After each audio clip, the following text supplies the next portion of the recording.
Hey YouTube, Poopslag here, and this is TurboFat, an open source game I'm making in Godot. You can find the source code link below if you want to check it out.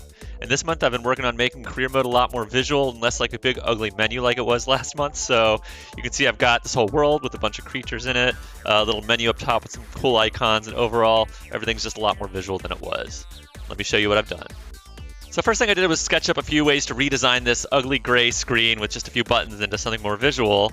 My first mock-up was like this, where the player was moving horizontally and all the buttons sort of just stayed in line like they were before. And I had a second idea, which is what if they move diagonally and all the buttons are sort of diagonal, but then all the creatures and stuff are shoved into a corner. So overall, I didn't think that worked as well, and I went with a horizontal design. So as the player goes through career mode, I wanted them to pass by different scenery and stuff. And so to do that, I made a big horizontal version of the game world I'd already made for story mode. And then I added this path 2D down it. And this path 2D defines, if you see this little blue dotted line, that defines where the player will be as they get through the mode, you know. So then the last little wrinkle was I needed to figure out, well, if they're 30% of the way through the mode, which point is 30% of the way down this dotted line? And that's just a little bit of geometry. But if you want to make a game, it's okay to suck at math. Just don't suck at geometry and don't suck at trig, and you'll be okay. So next I added the creatures to career mode. So you have the 3 customers, one for each level, and then you have the player on the right and the sensei on the left. And as you pick different monsters, you turn to like face the different monsters that you're looking at, and they sort of react to you selecting their level. Like they'll be like, oh, pick me, pick me. And then if you pick their level, then that's actually the customer who will show up in the level that you get to feed. So maybe a little extra incentive if you like one of the monsters more, you can pick their level. So last month in career mode, there was this big clock in the upper left corner, and then your distance traveled in the middle really big. And I just shoved all those up into a little status bar you can see up here at the top. And these little icons for like steps and time, I drew those in Clip Studio Paint. And the clocks are my favorite little part because the minute hand, it goes from being like 8 o'clock to 9:10 to like 10:15, and it seems sort of random. It's like, well, why'd you pick those times? I picked those times so that the minute hand over the course of the day only makes one full revolution around the clock, and then it sort of doubles at a glance, so you can see like, oh, my day is half over because the minute hand is at the bottom. I thought that was a fun little touch. So I added a tutorial for making cake boxes, those rectangle shapes that are worth twice as many points. It does not tell you how to make them, though. It just gives you the pieces and is like, go nuts, see if you can figure it out. So it honestly might be too hard, but let me know if you give it a shot. I'll be curious how it goes.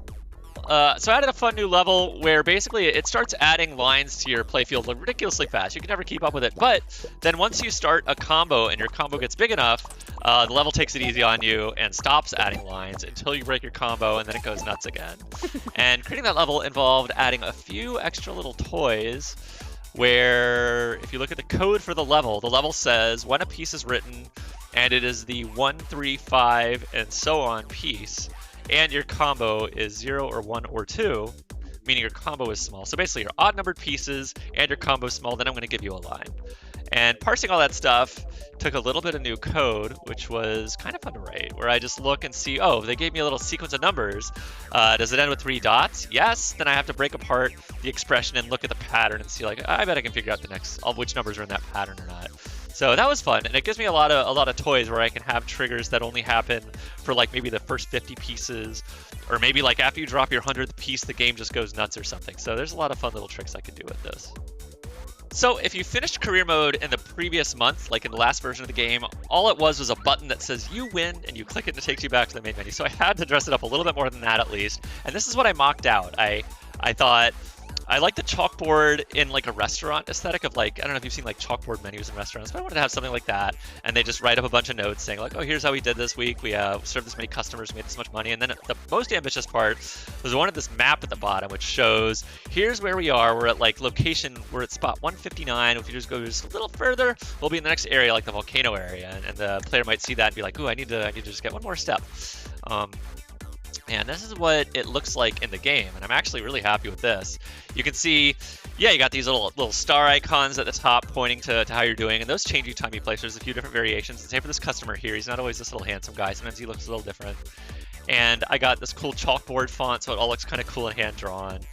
And then at the bottom, this map ended up looking really good, I think. So you can see it shows you all the places you've been, like the skull area and the skier area, and you're over here, you're at location 79, you're almost at the volcano, and this little animated, cute, like, here we are.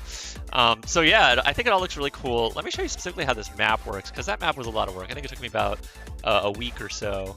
But basically, laying out the icons is all just handled by Godot's layout manager, because it's just a big HBox container with the icon controls inside of that are like, here's the tree, here's the volcano, here's the buildings, and Godot lays all that up for me.